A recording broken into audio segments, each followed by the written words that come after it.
एक दिन क्या हुआ, गर्गाचार्य जी की संहिता में आता है कि गोलोक धाम में राधा रानी की गोद में तोते रूप में जो सुखदेव जी हैं ना, उनकी गोद में जाके बैठ गए। किशोरी जी ने कहा आपको धरती पे जाना है, वहां पर भागवत धर्म का प्रचार प्रसार करना है। बोले मैं नहीं जाऊंगा। बोले क्यों? बोले वहां भगवान की माया पकड़ लेगी और भजन से मन हट जाएगा।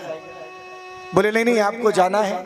और जैसी मैया का आदेश हुआ राधा रानी का, तो बोले ठीक है। अब सुखदेव जी का अवतार हो तो कैसे हो, उसके लिए कारण ये बना कि नारद जी को जवाबदारी दी गई।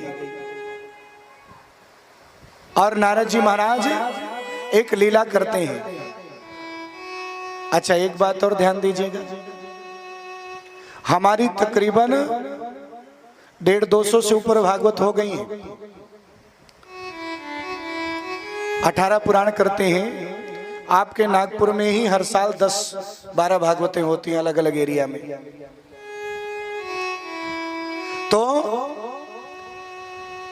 लेकिन आज तक हमें नारद नाम का व्यक्ति कोई नहीं मिला। बोलो जय श्री राधे। आपको मिले तो भेंट करा दीजिएगा। मिला है क्या? कोई अपने बच्चे का नाम नारद रखता ही नहीं। इतना सुंदर नाम, इतना अच्छा नाम। हम बोलते हैं अपने बच्चे का नाम नारद रख दो। बोलते नहीं नहीं महाराज जी नहीं रखेंगे। मैंने कहा क्यों? बोले नारद जी झगड़ा करवाते हैं। ये सोच बैठी है लोगों के।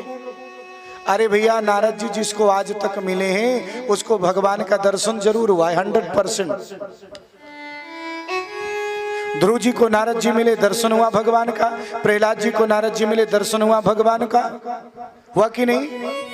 यानी जिनको नारद जी मिले उनको भगवान का दर्शन हुआ। लेकिन नारद जी का नाम बदनाम है। बोले क्यों? बोले नारद जी को कैरेक्टर ही ऐसा मिलता है। जैसे अभिनय करने वाले लोग होते हैं ना, जरूरी थोड़ी होता है जो निगेटिव अभिनय कर रहा है वो निगेटिव ही सोच रखने वाला व्यक्ति हो। वो भी बड़े अच्छे लोग होते हैं कभी कभी। और कोई अच्छा रोल करने वाला बड़ा बुरा होता है। जी बोलो जय श्री राधे। हैं? लेकिन अब नारद जी को ऐसे ही रोल मिला है। अच्छा, नारद जी महाराज ऐसे हैं कि वो बात ऐसी करते हैं कि सच भी लगती है, सत्य होती भी है, और जो कराना चाहते हैं वो हो भी जाता है। आज नारद जी को ये भाग मिला कि आपको भगवान शंकर और माता पार्वती में थोड़ा सा झगड़ा करवाना है जिससे अमर कथा प्रकट हो जाए। बोले ठीक है। आज नारद जी महाराज चल दिए। और जब गए तो भगवान भोलेनाथ तो समाधि में थे। और जैसे भोले बाबा समाधि में थे, स्वयं नारद जी महाराज अंदर जाते हैं। माता पार्वती से भेंट होती है। देवी पार्वती ने कहा अरे नारद जी, आजकल आप दिखाई नहीं देते, कहाँ रहते हो?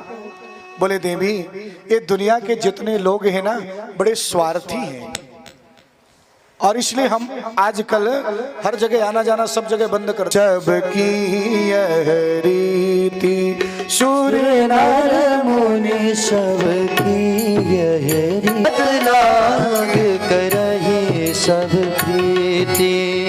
सुर नर मुनि सबकी यह रीति स्वार्थ ला।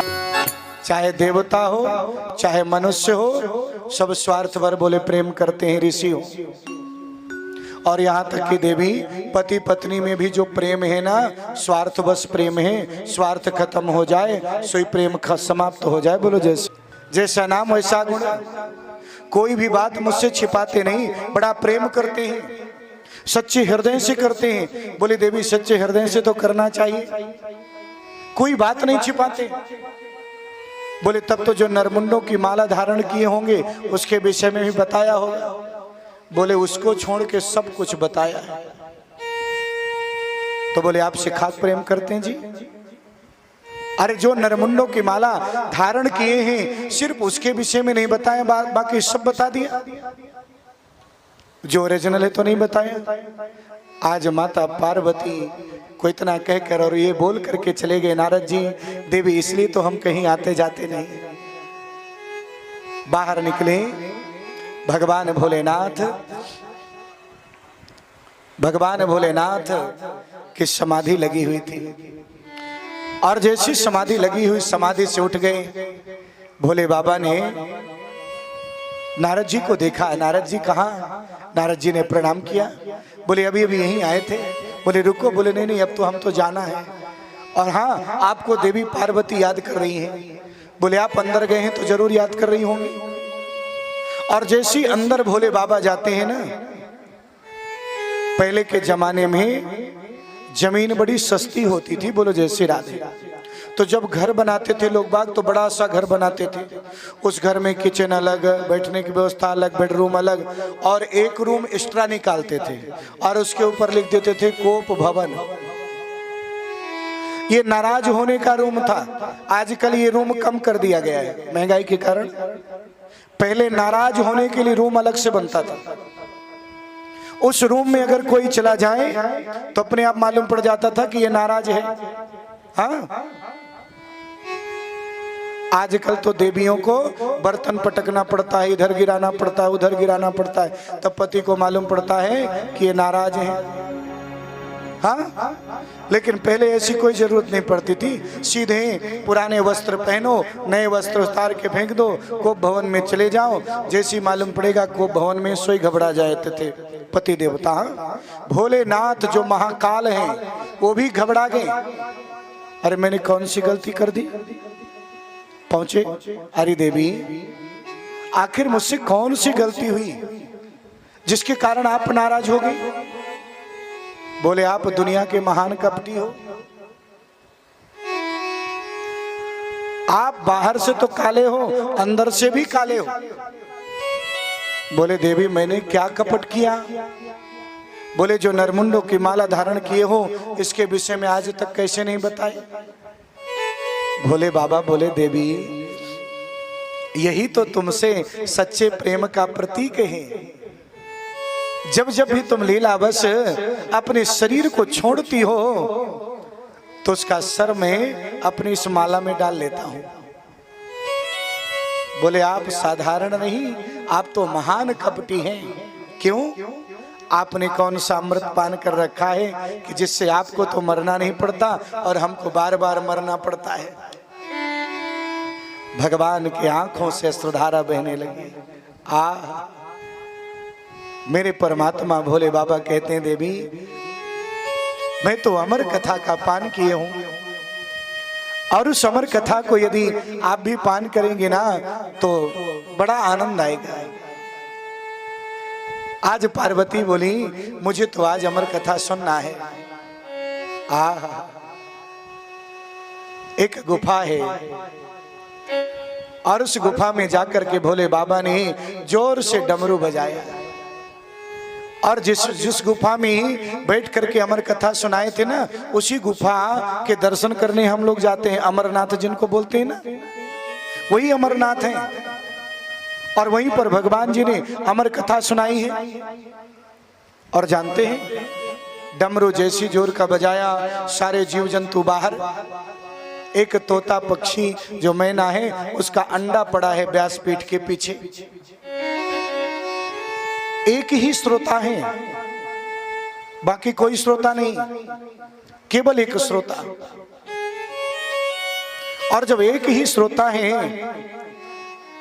भगवान भोलेनाथ आज देवी पार्वती से कहते हैं कि देवी जब भी मैं कथा सुनाता हूं ना, आंख बंद करके सुनाता हूं, और मुझे कैसे मालूम पड़ेगा कि तुम कथा सुन रही हो? बोले मैं उस शब्द का उच्चारण करती रहूंगी। आज कथा प्रारंभ कर दी। और बोले आप कथा सुनना और बीच में ऊं करते रहना है। पहले के समय में कथा सुनाने वाले आंख बंद करके सुनाते थे और सुनने वाले आंख खोल के सुनते थे, लेकिन आजकल उल्टा हो गया। बोलो जय श्री राधे। सुनने वाले कभी कभी समाधि लगा लेते हैं, बोलो जय श्री राधे, और सुनाने वाले बेचारे आंख खोल के सुनाते हैं। जब जयकारा लगता है तो सुनने वाले कभी कभी समाधि थोड़ा सा बीच में खोल देते हैं। तो जानते हैं जैसी कथा सुनाने के लिए बैठे, चौथे दिन ही माता पार्वती को नींद आ गई। अच्छा, आज के लोगों को बड़ा प्लस पॉइंट है। लोग बोलते हैं कि महाराज जी जब देवी माता पार्वती सो गई थी तो हमको नींद आ गई, तो कौन सी बड़ी बात है। अरे जब कथा चालू थी ना तो पूरे 7 दिन विश्राम नहीं लिया, 24 घंटे चलती रही। कल तो 3 घंटे में नींद आने लगती। अच्छा, बहुत से लोग प्रश्न भी करते हैं, महाराज ये बताओ जब हम घर में माला जपने बैठते तो बड़ी नींद आती है, माला छूट छूट के गिरता है हाथ से, भगवान की कथा में बैठते तो बड़ी नींद आती है। मैंने कहा पैसे गिनने में नींद आती है? बोले महाराज कितना भी पैसा दे दो कभी नींद नहीं आएगी। हाँ, चाहे जितना पैसा आ जाए बिठाल दे कोई, जय हो। बोले रात को 12 बजे भी दुकान खुली रहेगी तो ले आएंगे, तब भी नींद नहीं आएगी। बोलो जय श्री राम। तो जानते नींद नहीं आती। बोले क्यों? उसका कारण है भगवान से ऐसी की टेंशन है और अशांति, क्योंकि जिसको नींद अच्छी आएगी उसको बीमारी नहीं आएगी, और जिसको नींद अच्छी नहीं आएगी उसी को भी कथा में आके बैठ जाए, अगर 15-20 मिनट में नींद ना आ जाए तो कहना बोलो जय श्री राधे, तुरंत आ जाएगी।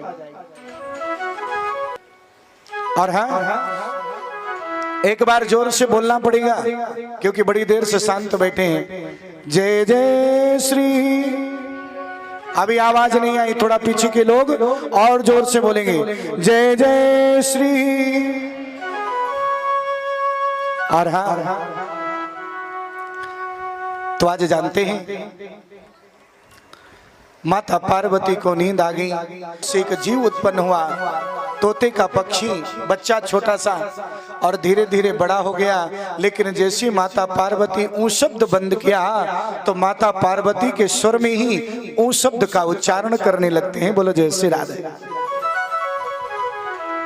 और जैसी माता पार्वती के स्वर में ही ऊ शब्द का उच्चारण करने लगे, 7वें दिन की कथा समाप्त हुई। जोर से जयकारा लगाया, बोलिए भागवत भगवान की जय हो। और जैसी जयकारा लगाया माता पार्वती की नींद खुली और पूछा, अरे बाबा भोलेनाथ ये बताइए, चौथे दिन का प्रश्न कर दिया। बोले आप चौथे दिन का प्रश्न कर रही हैं, यहाँ तो 7 दिन हो गए। बोले हमको नींद आ गई थी। तो ऊ शब्द कौन कर रहा था? पीछे देखा तो एक तोता पक्षी बैठा है। इसने कथा सुनी, कोई बड़ी बात नहीं, लेकिन नियम के विरुद्ध सुनी। व्यास गद्दी के पीछे बैठ के थोड़ी सुननी चाहिए। सोई त्रिशूल लेकर के मारने के लिए दौड़े, और जब त्रिशूल लेकर के मारने के लिए दौड़े, वो पक्षी कैलाश पर्वत से नीचे आता है, बद्रीनाथ धाम, और उससे नीचे जैसे साम्य अपराश नाम की कुटी है, वहां पर वेद व्यास जी का आश्रम है। और वेद व्यास जी के आश्रम में उनकी पत्नी बैठी है जिनका नाम है बेटका देवी। उन्होंने जमाई लिया, और जैसी जमाई लिया तो जमाई के माध्यम से उनके गर्भ के अंदर श्वास के द्वारा आज वो तोता रूपी पक्षी सूक्ष्म रूप धारण करके अंदर चले जाते हैं गर्भ में। 12 वर्ष तक गर्भ में निवास किया, और निवास करने के बाद बड़ी मुश्किल से भगवान के कहने से कि तुम्हें मेरी माया नहीं पकड़ेगी, आज गर्भ से बाहर आते हैं। और जैसी बाहर आए सोई तपस्या करने चल दिए। पिताजी रोकना चाहते, थोड़ा सा रुक जाओ, तो थोड़ा सा तुम्हें मैं लाड़ प्यार करना चाहता हूं। तो आज समझाया कौन किसका बेटा, कौन किसका पुत्र, चल दिए। ऐसे जो सर्वभूत हृदय हैं मेरे महात्मा सुखदेव जी, हम सभी लोग उनकी वंदना करते हैं। बोलिए सुखदेव जी महाराज। और हाँ, आवाज नहीं आती आप लोगों की, थोड़ा जोर से बोलना चाहिए ना। भगवान कितनी सुंदर आवाज दी है। आवाज बोलने में भी कंजूसी नहीं करना चाहिए, और नहीं शायद भगवान सोचने लगे कि ये तो आवाज करता ही नहीं है, जयकारा लगाता ही नहीं है, अगली बार आवाज नहीं दूंगा तो कितना गड़बड़ हो जाएगा है। इसलिए जोर से जयकारा लगाना है। बोलिए सुखदेव जी महाराज की जय।